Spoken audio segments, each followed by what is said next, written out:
രചന ഒരു മർഡർ അപാരത ഭാഗം 5. മാഡം, കത്തിയിലെ ഫിംഗർ പ്രിൻറ്റ് രഘുവിൻ്റേതുമായി മാച്ചാകുന്നുണ്ട്. സിവിൽ പോലീസ് ഓഫീസർ ദീപു പറഞ്ഞു. മണിയനെ സ്റ്റേഷനിലേക്ക് വിളിക്കൂ, ശ്രാവണി പറഞ്ഞു. അവൻ എന്തു പറയണു? കുറ്റം സമ്മതിച്ചോ? ഇല്ല മാഡം, അവൻ പറയുന്നത് ബ്രഹ്മദത്തൻ തമ്പുരാനാണ് ഇത് ചെയ്തതെന്നാ. ഓ, എൻ്റെ അച്ഛൻ്റെ തലയിൽ കെട്ടിവെക്കാനാണോ വധശ്രമം? മാഡം, കാര്യങ്ങൾ നല്ല രീതിക്കല്ല പോകുന്നത്. മുകളിൽ നിന്ന് നല്ല പ്രഷറുണ്ട്. മാഡത്തിനെ അന്വേഷണ ചുമതലയിൽ നിന്ന് മാറ്റണമെന്നാണ് ആവശ്യം.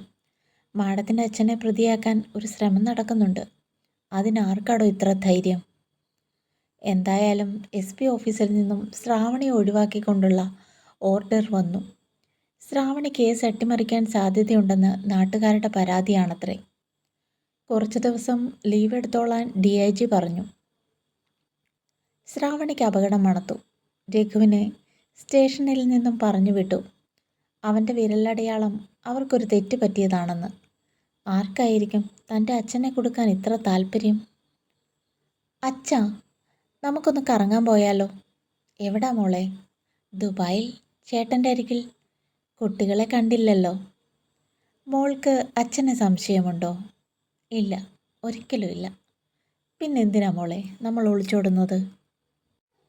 അതല്ല, അച്ഛനെ കുരുക്കാൻ ശ്രമം നടക്കുന്നുണ്ട്. തുടരും.